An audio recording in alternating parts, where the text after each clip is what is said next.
a discussion, a healthy, productive panel discussion, really moving into what's known as the gold rush era of AI-powered experiences. What's all that all about? We'll find out right now from our panelists and also our moderator as well, who will join us here on stage and again help us kind of make sense of this and also help us kind of move forward with our own decisions. Let's introduce now, please, a warm round of applause for our panelists and moderator. Please welcome to the stage to start off with partner and group CEO of Tafaseel Group, Mr. Ahmed Khbeer. We also have Chief Customer Experience Officer of luxury retail estate company, Dinesh Dua. Please join us, Dinesh.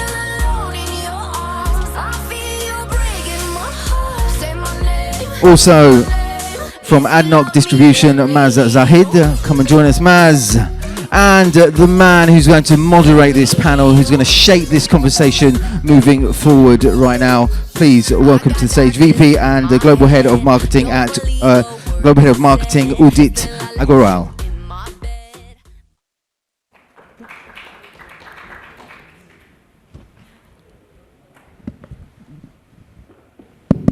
Thank you everybody for joining us on this panel. I think very, very diverse group. So thank you audience for being here. We are all looking forward for this session.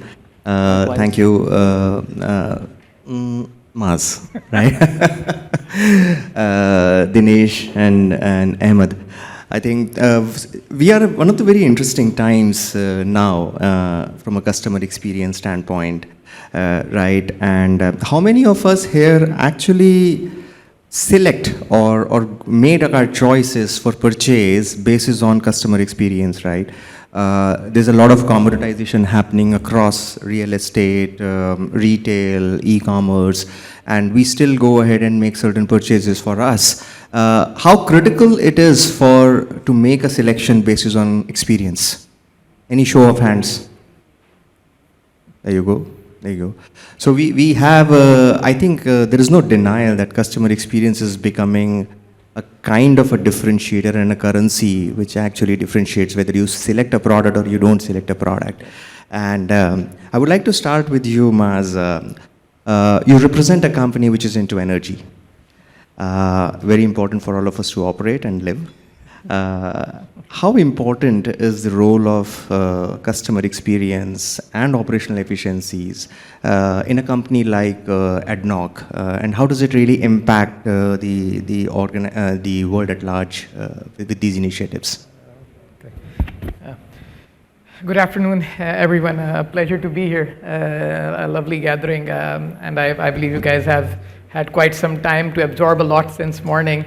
Now when we look at Adnoc, fundamentally as a leading energy and mobility retailer, what we run or operate is petrol station service centers. It's basically something that is an everyday part of life of every one of us. So it's an experience invariably we all get to have.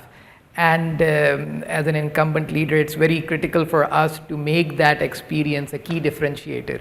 And we're particularly proud that from what we see, AI and technology plays a very critical role in making that experience fundamentally personalized around the customers. And so I think to your first part, it's very critical, right? I mean, and that's the obvious answer. But when I go deeper into what does it mean for it being critical to us. So now when we step into this era of exponential innovation, we have service stations live now where, for example, if you're arriving, the station can recognize the car. It can recognize your fuel preferences. If you've stored what type of fuel you want, what type of car you drive as a one-time activity, the moment you arrive at the station, your car is detected, your preferences are detected, the pump is automatically authorized. And as the pump is authorized on your mobile phone, you get a notification, would you like your usual latte, for example? And if you say yes, the guy brings it to your car. Now, this is how we are seamlessly blending AI in how it's detecting the preferences, the location, the car, technology, how it's bringing all of it together. And what fundamentally we're solving is the challenge that the customer has, because you want to get from point A to point B, you want convenience, you want speed, and you want it in the best possible way. So when we are able to adapt technology to actually solve real problems, that is where the delight comes in. And we've seen that over and over again on how the customers perceive us, how they engage with us. So I would say that everything that we're doing is truly anchored around what the customer is asking for, and AI and technology is helping us significantly leap forward when it comes to catering to those challenges. So that's a quick one. We'll go deeper into it as we move forward. Well, this is interesting, right? I have never thought that energy company would get that extra mile because fuel is such an utility. Yeah, it's such a pull, right? And what you attempt to do is actually very insightful, and I think it will change the way we will pump our cars moving forward. For sure, and I think I'll just connect. I've been. It's a privilege to be with Adnoc right now. I've been with multiple sectors: aviation, telecom, the startup ecosystem, and I think the colors change, but the fundamental remains the same. People don't want technology or innovation to be pushed to them. They want it to work behind the scenes to make their lives easier and better. So as long as that remains the key driving factor, and the less obvious the technology becomes, the more amazing the experience becomes, in my view, and that's when you hit scale. Oh, I think I could not agree more. Like, something that can be experienced has to be experienced. Yes. It cannot be spoken about, right? So moving on, Dinesh, you represent the real estate sector, and I think Maaz very well touched upon and gave a segue about personalization, right? Yeah. And I think in your space, the consumers, the purchase is very high involved. Yeah. They take time. It involves a lot of money. Their selection depends on a lot many things as well. How are you looking at certain use cases or role of CX, and what is changing with this whole AI space emerging in the space of CX? Wonderful. Question is just about CX. I'll take a step back and first move to the top of the funnel, which is sales. Absolutely. Or identifying what I need to select for myself. Very involving technology that brings the whole sales experience to your doorstep or to your table. You are saying for real estate, you need to come, choose and select. Time has changed. Today, we are selling 15%, I would not say a lot, 15% of our properties for two people who are not at the site, who have never visited UAE. They are selecting the property, not just the building, the sides, the direction, the entire apartment by sitting some 1,000 miles away. And it is all possible because of AI and the metaverse that we have created. So the entire building is on a metaverse. We get connected over platforms like as simple as Teams or Meet or Google Meet. And technology is able to showcase what the surrounding looks like, what my apartment looks like, or what it will look like when it gets ready. Not just a show apartment, in the entire tower building. Now you are looking, and these are the options available. Not everything is available to you. So of the options available, if you take, say, series number 4 is on this side. In the daytime, this is where the sun rises, this is where the sun sets. This is how your interior will look like. This is how you'll see the outside. And that's the change. CX for sure, we'll come to that, has evolved, but seeing sales of such high value product happening from a distance tells me time is not far that we'll have a marketplace for product like property. People can really go up there, see how it looks like.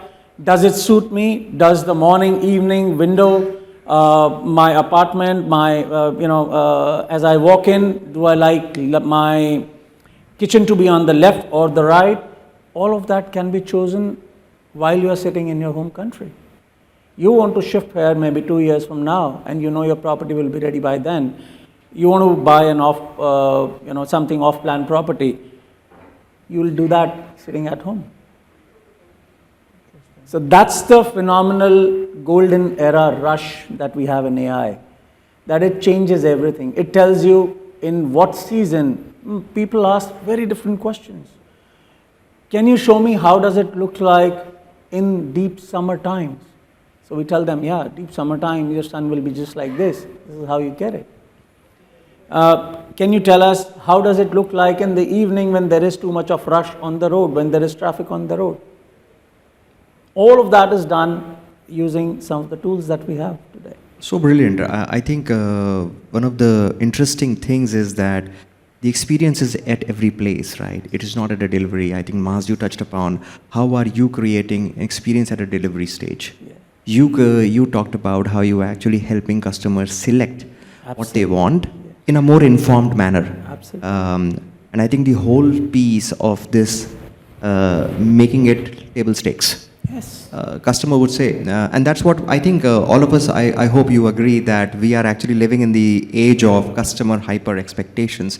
And then the possible of AI is just helping those expectations realize much faster than we can actually think. So, very interesting point, Dinesh. Thank you. Moving on, Ahmed, very different industry that you also belong, and as I said, it's a very diverse panel, right? You represent Tafaseel, BPO, right? And would love to really understand the whole piece of scene of BPO, right? Yeah. Centers around customers. Either you serve customers, in any of their journey from sales, marketing, support, service, whatever, right? How the AI is changing the game there, how it is helping you to deliver better, faster, and at scale. Thank you so much for having me. Being in a business process outsourcing company, I believe we are much involved with everyone, from real estate to energy and all of that. And we can really see an impact of AI. Just to be practical, we have seen one of our clients last year removing 70 agents from our workforce with them with AI, right?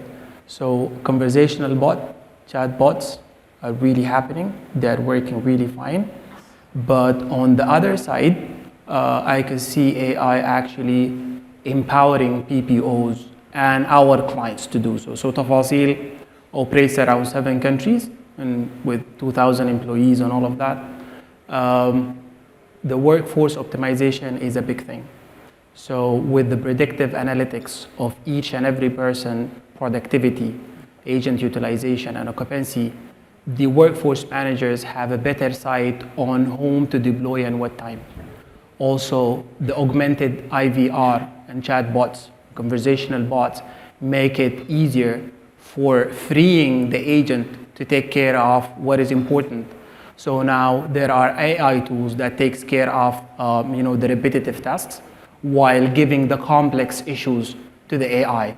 Also on personalized training. Now you don't need to go and hire 3, 5, 7 trainers to take care of your workforce.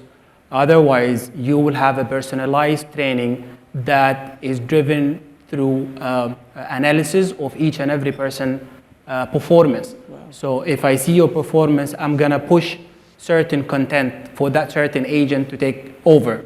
Also, we have the gamification. And then there is the stress detection. So I could feel if my agent is very stressed, I could push some funny content here and there to just refresh his day. Also on the aspects of freeing, not only being cost factor, AI is actually changing the entire landscape of a contact center from being a cost factor to a revenue generator. Why? Because now we can take care of transactions. So I think AI will help so much in terms of increasing productivity, increasing agent utilization, will also help with the burnout reduction at agents, because what we see now, each and every person takes care of more than 100 calls with, let's say, 480 minutes. With deploying a couple of AI tools, this could be reduced, and we will also keep the agents to take care of the complex issues. Very well. I think, audience, if you know, I think the panelists putting up very, very different perspectives. You brought in a very different perspective of observability, right? You brought in a perspective of productivity, right? And also to some extent, you brought in a perspective of great employee experience to deliver better customer experience. I think that you know, integration is something which is very critical, right? I literally like the idea of you detecting the stressful environment for an employee and actually giving him humor. And there's another one, sorry to cut you short. There is the sentiment analysis. So now we're using one of our systems that could actually help both the agents and his manager to feel how the caller is feeling, you know, and then personalize the next best action. Brilliant. Yeah, wow. So I'll tell the agent that, you know, this guy is really stressed, you know, please try to calm down or just say anything nice so the conversation flow goes really well. And all of those small additions might seem silos, but they're not silos. They are all work together in one direction, which is increase the productivity and efficiencies for our clients. Oh, absolutely. One of the interesting segues that I am getting right now, Ahmed, is like, we at Exotel is predicting that NPS, which is Net Promoter Score, will be dead in maybe 18 months to 24 months from now, or maybe sooner, God knows.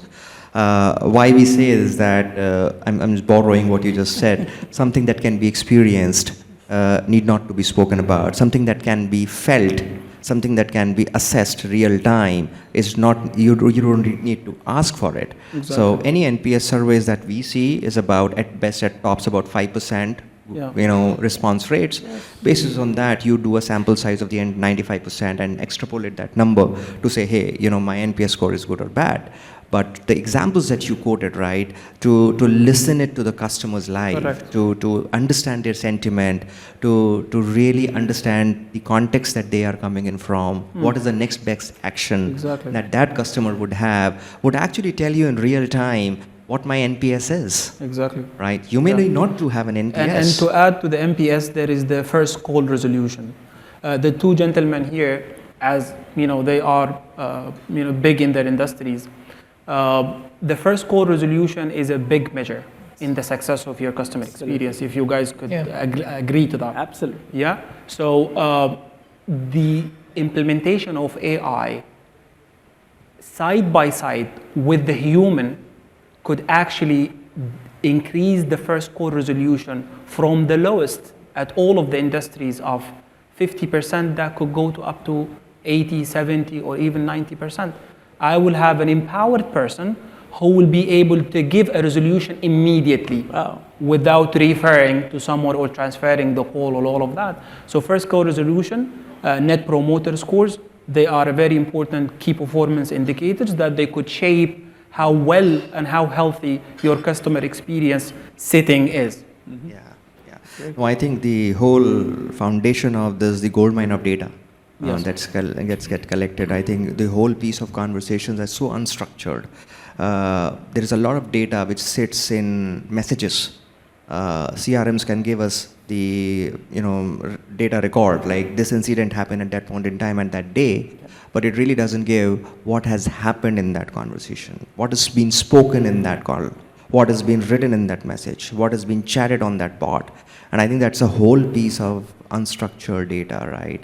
And if the AI is able to harness that and create some kind of a holy grail, what needs to be communicated, I think we can be ready for a spam-free world, right? Hopefully.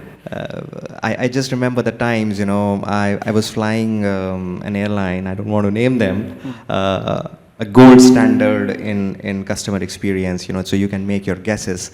My bag didn't arrive. And I was waiting as under the last bag. It didn't arrive, and I got a little panicky.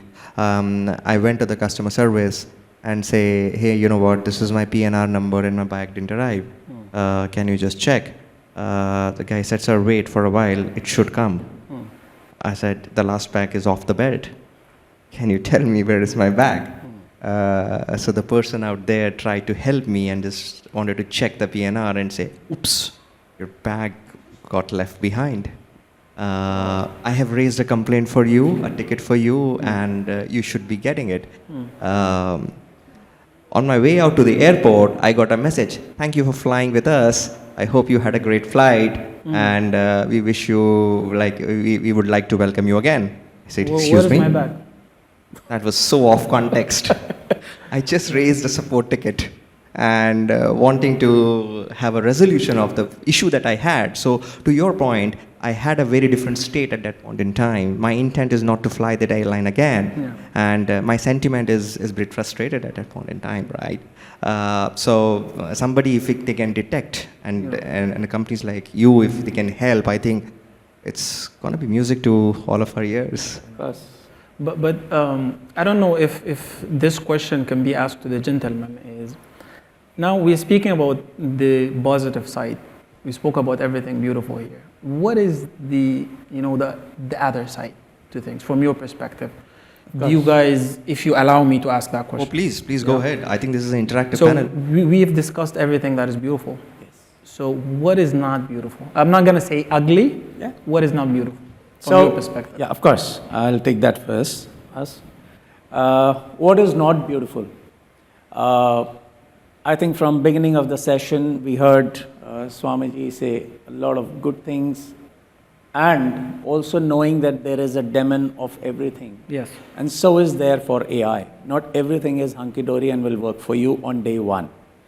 All your systems or your customer experience may go for a toss in first 1 month, first 30 days, 60 days, 90 days. We don't know. It depends on what you have trained your bot for, your bots, or your AI for. AI is nothing else. It's aggregation of data that it is eating. The only difference is when it's human, it's only one brain. When it is AI, it is simulation of multiple brains. Correct. Or it is simulation of too much of information around. At times, for certain businesses, it is great, phenomenal. And we have seen Meta, so many other big companies rolling back their AI models because of something that they were not ready for. Likewise, AI has the dark side, provided you train and ensure and test before you take it onto the road, before the tire hits the road, the rubber hits the road. Okay. There is a lot to be trained, not just in customer communication, there is a lot to be trained even if you are doing some back-end work. Okay. So organizational readiness is important. Your team's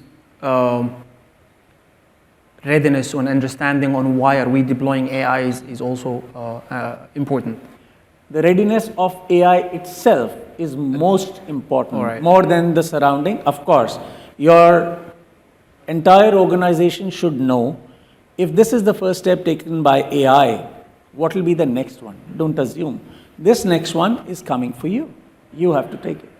And that should be pretty clearly defined. 1. 2, AI should be embraced by everyone who is using it. It should not have that you have enemies to fail your own system, your own decision. The tool that you are creating should be robust enough, trained enough, supported by technology enough, tested enough, and tested by so many scenarios which most of the businesses don't know about.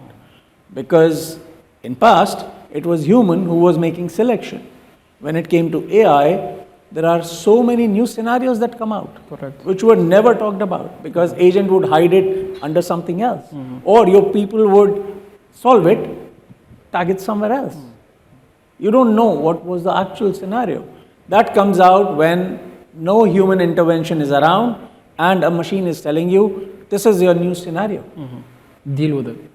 deal with it. Mr. Maaz, what do you think? No, so basically, I'll start with a very obvious comment. Anything new has a adaptation curve. And if you don't adapt it right, it has challenges. Anything with speed has consequences. AI or technology has now accelerating what things are happening. So that is something that needs to be dealt with caution, and I would leave it at that. But other than that, if you manage it with that reality, there is only upside from where I look at it. Because even when what you picked upon, when I look at the themes that are impacting what we're trying to do, what we're planning for, I'm looking at AI for prediction. So prediction means it's going to make decisions faster and better. Correct. So that's where the trust comes in. Yes. So you need to trust the prediction. If the prediction is validated, then you're good to go. Correct. Second one is content.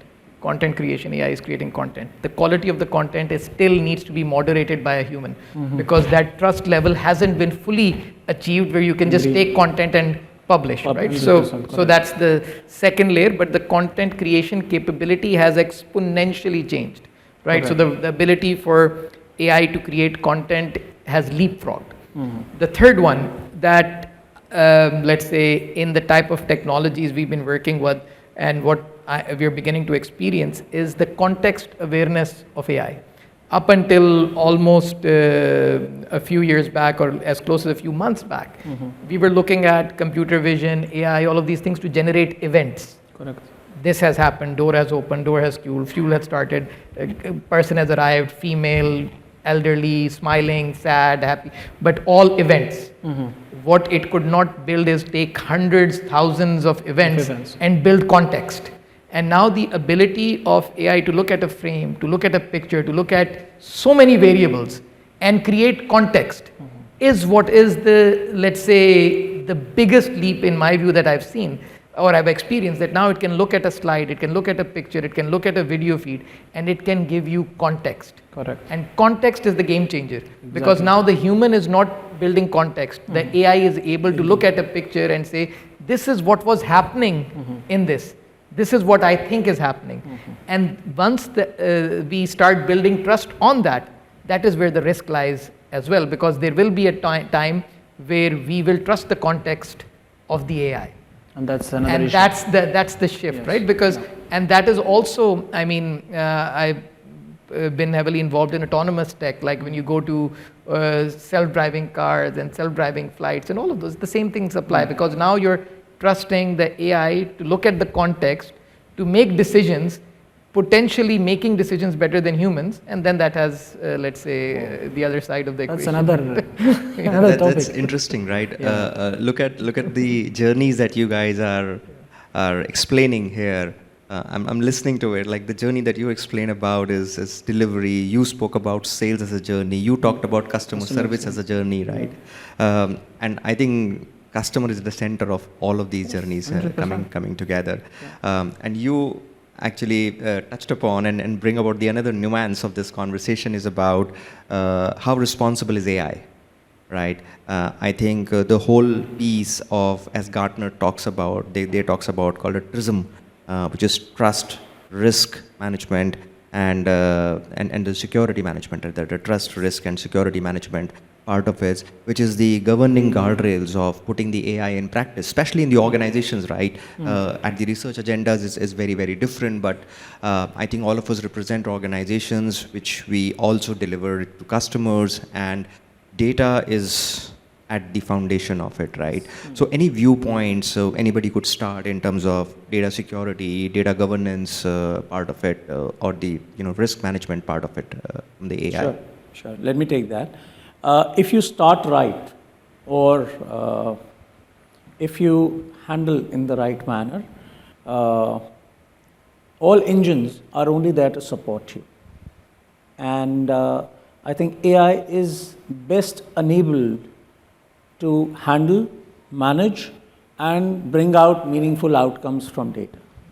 We have never had anything as robust or as strong to give us meaningful and articulate meaningful outcomes than what we are seeing today.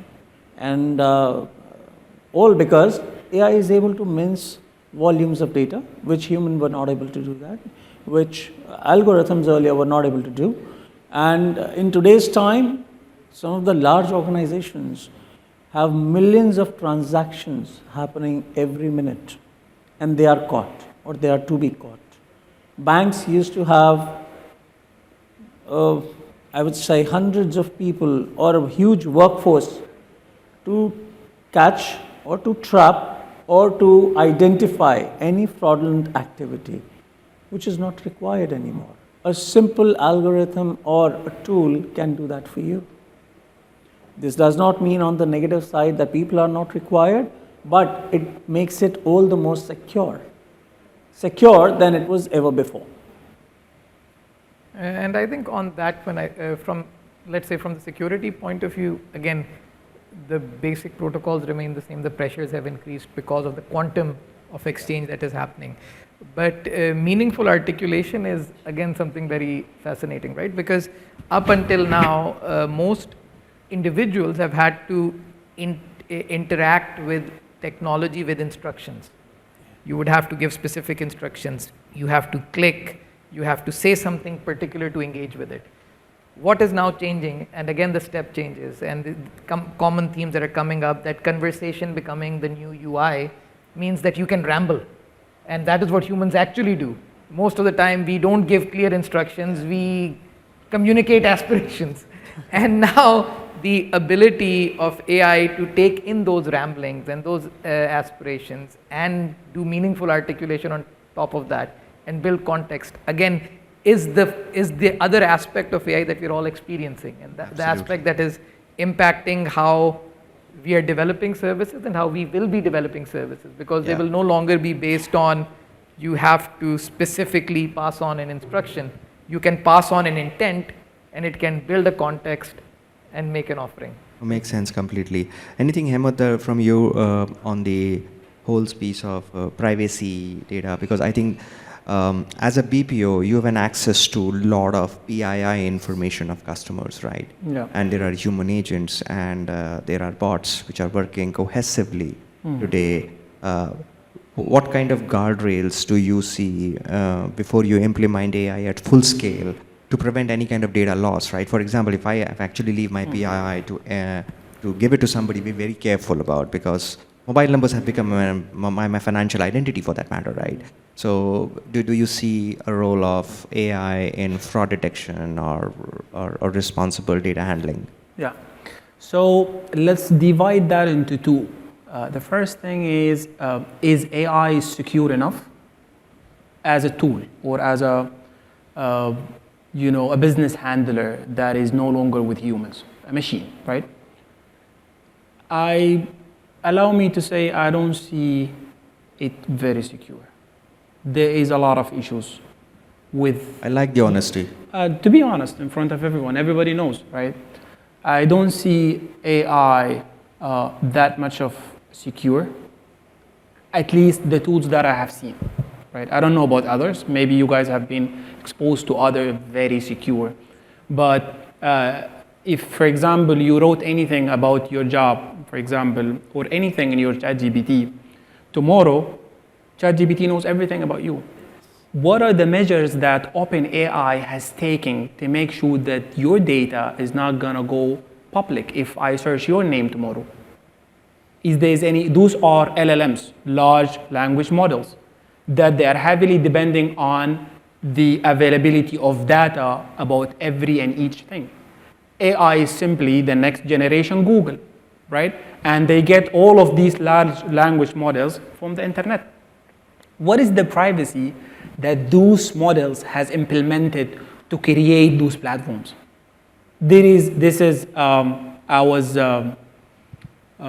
I've attended some conferences in New York 15 days back, and this conversation has erupted with people from a couple of companies. I cannot mention their names, but they say very beautiful things, that we've done these, we've implemented these, this, and that, but no one knows. Is it secure or not? Is my data out and about, right? Or my data is mine?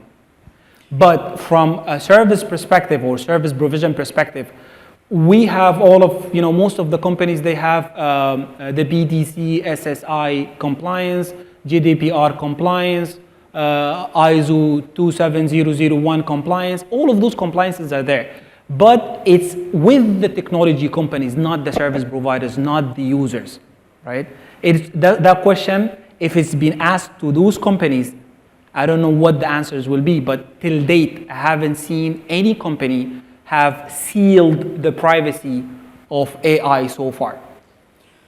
Yes, Please, so please, I think on that, when it takes two to tango type of a thing, right? What will happen is that if larger companies are slower to adapt, smaller companies will be faster to adapt, and they will ride the wave, right? And that's what happens, because right now, the power that let's say enterprises took months to build, but they had the muscle to build them, are now in the hands of people in their, let's say, in their bedrooms, right?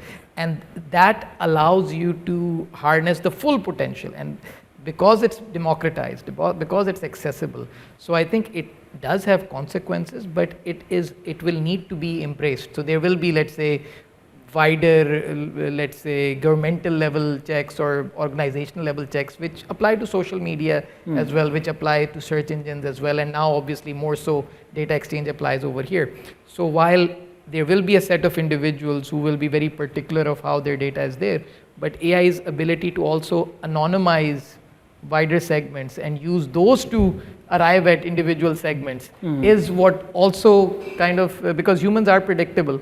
Correct. Humans belong to certain behavior sets. Correct. With the level of computation that is now available with AI, you don't even need people to start disclose explicit data. It can infer at an individual level based on a wider context much faster than it was possible. So I think even that whole debate about individuals sharing particular data, its ability to pinpoint individual level data is exponentially real right now. So I think that creates a different box, because now you like, and you touched upon it. Now if you're replacing NPS, why are you replacing NPS? Because now theoretically you don't need the customer to make that recommendation. You can just observe the setting, and you don't even need the person to register as a customer. You know he's in that space, you know they're doing a transaction. Correct. You know they're a customer. And for certain things and certain plannings and certain interactions, you don't even need to know them individually. You just need to know the segment. Yeah. So I think the regulation piece is very relevant, and I think as organizations, we will have a role to play in it, but also in a certain point, most companies will be at the receiving end of what is exponentially evolving around them. So and I think that's where the ability to take calculated risks, the ability to make those decisions and have, let's say, contained environments where you can, let's say, again, do what needs to be done, but still maintain the integrity. So, but I think there will be a big challenge on how many controls do you really put in. Exactly. Because there will be people who will be putting in controls, and there will be people who will be unlocking the full potential. Exactly. And at the speed that growth will happen and is happening, I don't think many people will be left with an option. True. You want to touch upon? Yeah, definitely. So, governance of AI has been a topic I have been, I didn't pick today because that's been a topic I pick all the time. Correct. It is very important, irrespective of how we implement AI. However, most importantly, an answer to your question, if you are interacting with public AI engine and especially generative AI engines, you should not expect any privacy, because you are giving your information out in public. All the enterprise solutions are not up in public. All the AI adoption tools or individually is different. Enterprise largely take a tool which protects your data. Correct. It does not allow to go out beyond a point. So that is where it gets secured. When you are interacting with ChatGPT, Gemini, of course, whatever you're writing, it's just like Google. You know your phone, whatever you speak, is always being heard. How can your phone hear, "Hi Siri," if it has not heard your last 15 minutes of conversation? So whom are we talking and fooling? No. We anyways know everything that we speak is known to some system, some server, some algorithm. However, what enterprise deploys is never an open source. By open source, I mean which is not openly accessible. It's always in a closed, canned environment, and that protects your data completely. So you should never go with that notion. A company or an enterprise deployment of AI will risk your data. Of course, there could be breach, and breach has been there today, last 15 years, last 30 years, we have seen breach from the time IT exists. So that exceptional situation, breach is different. Otherwise, AI is secure. I think there's another very interesting segue, Dinesh. You just started, right? And I think all three of you have touched upon it, and it just came into my head. The philosophy that we are working with right now is I think we've been hearing a lot about AI assisting humans, right? And somewhere deep in our hearts, we also been scared of hallucination. Somewhere we are also being scared about plagiarism, right? To some level, because the content would be so much that the LLMs would start to plagiarize at some level. What's your view, right, about human assist AI, where AI will be trained and humans would be assisting AI to operate versus AI assisting humans? So to your point of view, Dinesh, is you train the AI to a level and in a manner that will operate the best and efficiently for you, versus the other way around, because you can control more hallucinations, you can control more privacy settings for that matter, right? So anything, Maaz, you would like to know, human assist AI? I think what there's a common discussion that comes up, that the power that AI has made publicly available. And again, for most part, AI is a buzzword. It's been around for a considerably long time, and we're talking decades, right? It's not a recent phenomena. The recent phenomena is the conversation and context part, right? I mean, other than that, it's been there. But because of the conversation and context part, now anyone can engage with it. So the engagement access has become very easy. So what that is leading to is that people with limited skills are going to see a very exponential rise in their skill sets, right? And their skill gets uplifted because suddenly you were not a domain expert. For the past 20 years, all research was Google research. Now all research is ChatGPT, right? So it's like when someone goes back and says, I'm doing research, we know what's happening, right? So, but what that does is that it exponentially increases the potential of, let's say, non-expert people, but then it has the risk of bringing down the capabilities of experts. So I think what needs to be maintained and what needs to be there is that the experts are the ones who need to kind of start pivoting, because they need to be able to take in this input, and because the journey will always be about, now you've arrived at an answer very quickly, what do you do with it? And that will continue to require expertise. That human inference will be critical. So I, at least in the near future, I don't think that human inference is going away. And in fact, the level of intellect required to make that inference will become higher. So I think everyone will be uplifted, but then people who are working at that expert level, they need to up the game to really ride the tide. Yeah. Anything, Dinesh, from you or Ahmed on the human assist AI piece, right?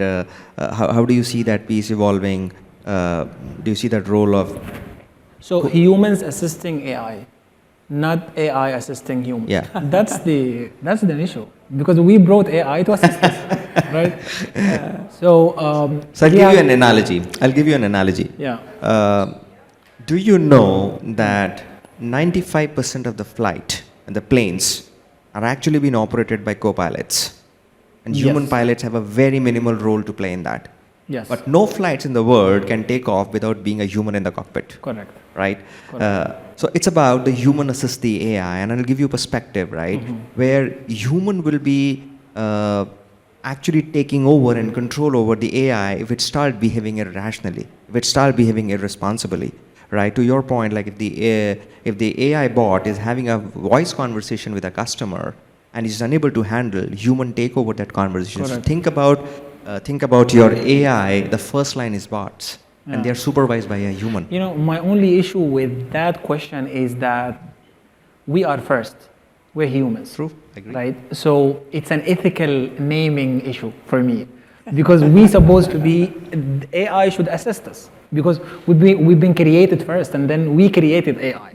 But when we assist the AI self, something wrong is going on. There is a difference to that. Yeah. When humans assist AI, one person can deliver you efficiency of 5. Correct. And that's what we are looking at when we say human assisting AI. Or if you actually look at it, it is human tasks assisted by AI. Correct. But the naming is taken differently Yeah. to say that this AI is under control of human. And the first respondent is the AI. Absolutely. Yeah. It only Yeah, next. amplifies your efficiency and maximizes the potential that a system can give, but gives you a protection and trust of human. Correct. I think hopefully whether it's human-assisted AI or AI-assisted humans, It doesn't go as down. long as humans and humanity benefits, we're good. Exactly. Yes. I think to your point, Maaz, I'll go with that I think the role of humans would be there. Yes. But I think there would be a magnitude amount of upskilling that would be required, the way the employees would need to function, perhaps. That's another issue, to be honest. I have seen it, my eyes, in San Francisco. There was a very big billboard. I'm gonna show it on my keynote in the other hall. It says, "Stop hiring humans." Stop hiring? Humans. That's fine. Okay.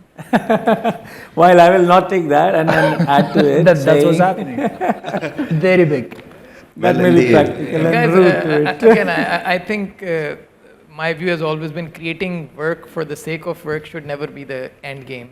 So again, humanity should benefit, people should benefit. If they're freeing up, they'll have better stuff to do. So at the end of the day, the intent of creating redundant work should never be there, right? So I Yes. mean, regardless of AI, no AI automation. So as long as the net objective is humans benefit, humanity benefits, Exactly. better healthcare, better lives, I agree. then keeping or protecting or hoarding doesn't really benefit. Yeah.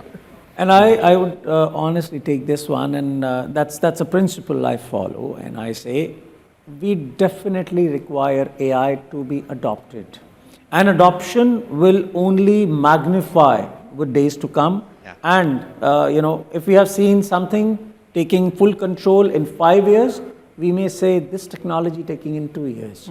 But that will be for good. A lot of things, see, when there were no machinery, a small job, a small carpet was weaved in many days. Correct. Today, it is done in minutes. Does it mean people who were weaving don't have work or job? They have. 100%. They have gotten to something better. So it is always better for the humankind to give repetitive and all such mundane tasks to some machine. Exactly. So I That's think how human race has been elevated. I think in the interest of time, I think this is one of the most interactive panels that I have been on. Yeah. So I think you've been a great audience. Thank you so I think the audience, you really, I hope you liked the chatter that we were doing.